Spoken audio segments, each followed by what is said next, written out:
남다른 역사적 안목을 가지고 있었던 주도 면밀한 누가는 유독 바나바를 소개하면서 바나바는 착한 사람이요 성령과 믿음이 충만한 자라고 의를 구분해서 사용합니다. 초대교회 안에는 수많은 탁월한 믿음의 사람들이 있었습니다. 베드로와 요한처럼 능력 충만한 자들도 있었고 일곱 집사처럼 성령 충만, 지혜 충만한 사람들도 있었습니다. 성경에 통달했다는 아볼로라는 사람도 있었죠. 정말 기라성 같은 신앙인들이 진리하던 시대였습니다. 그런데 유독 바나바를 소개할 때는 착한 사람이란 표현을 사용하는 것을 보면 그때나 지금이나 유능한 사람, 능력 있는 사람은 많아도 착한 사람은 드문가 보다 그런 생각이 듭니다.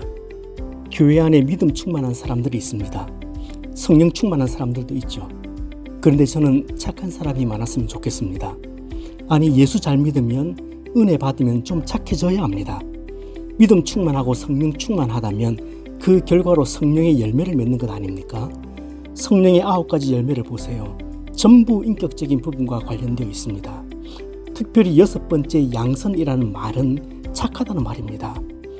성령의 열매를 맺는 사람은 착하다는 거죠. 여러분, 도대체 성령의 충만함이 무엇입니까? 은혜 받았다 하시는데 도대체 은혜가 무엇입니까? 성령의 충만함을 받고 큰 은혜를 받았다면 그 마음 중심에서부터 주님 닮아가려고 하고 성령의 지배를 받으며 살아가려고 하기 때문에 말 한마디에도 행동 하나에도 주님 닮아가려고 하는 것 아니겠습니까? 그 마음이 좀 부드러워지는 것 아닙니까? 바나바는 착한 사람이다. 저는 이 말씀이 참 좋습니다. 우리 한번 스스로 평가해 보십시다. 나는 정말 주님 닮아가는 착한 사람인가? 동료 집사들이 볼 때 나는 착한 집사인가? 함께 일하는 권사들이, 장로들이 볼 때 나는 착한 권사인가? 착한 장로인가? 착한 교사인가? 착한 구역장인가? 착한 목회자인가? 돌아보아야 합니다. 하지만 착한 사람이라는 표현은 좀 포괄적인 표현이고 어찌 들으면 두리뭉실한 단어입니다. 누가가 바나바를 향해 착한 사람이라고 했을 때는 그냥 풍기는 느낌이 좋았거나 첫인상이 좋았기 때문에 사근사근한 표준말을 쓰기 때문에 착한 사람이라고 하지는 않았을 겁니다. 분명 그 이유를 발견했을 겁니다.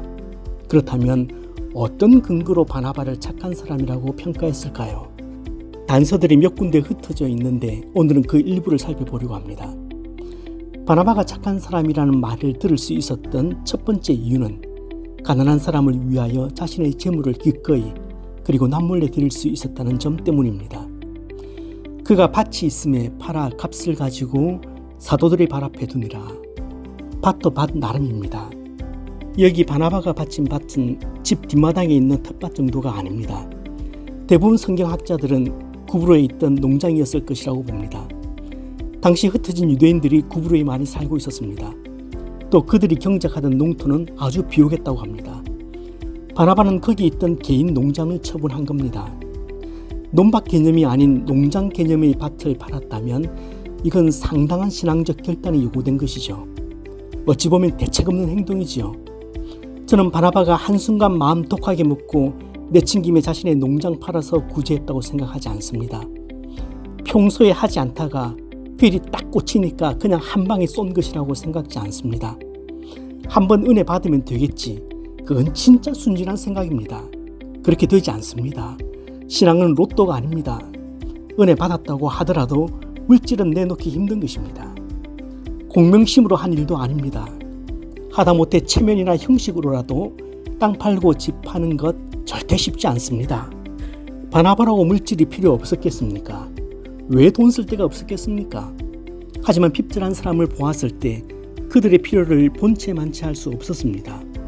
주의 선한 일이 여러분의 물질의 지원을 필요로 할 때 마음의 부담이 느껴지면 그 일을 위한 주님의 부름이라고 여기시기 바랍니다.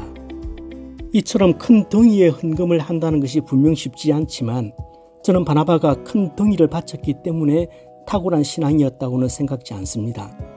왜냐하면 교회 역사를 볼 때 큰 덩이의 헌금을 바친 사람은 바나바 혼자만이 아니었기 때문입니다. 그러나 바나바의 선함은 그가 밭을 팔아 가난한 사람에게 나누어 줄 때 그 돈을 사도들의 발 앞에 갖다 놓았다는 점입니다.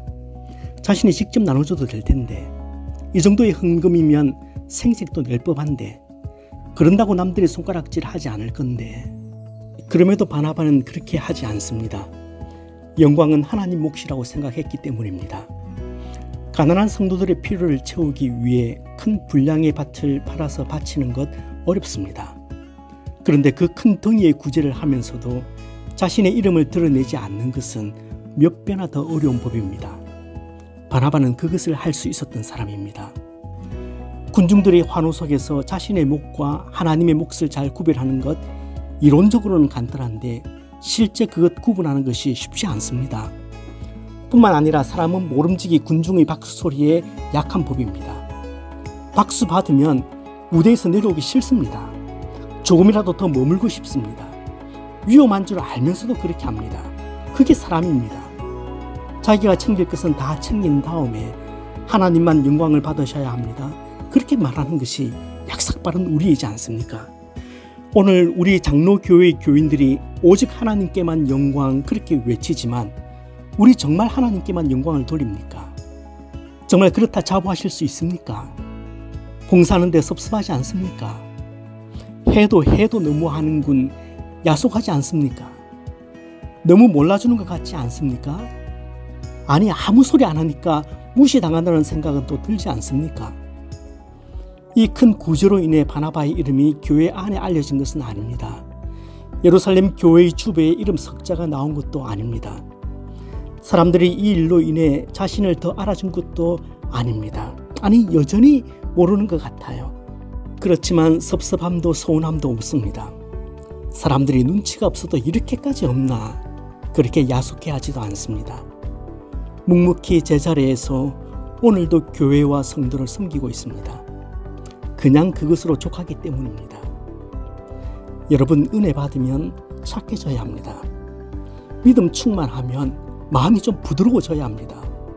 성령의 충만함을 받았다면 그 중심에서부터 주님 닮아가려고 하기 때문에 말 한마디에도 행동 하나에도 주님이 드러나야 합니다.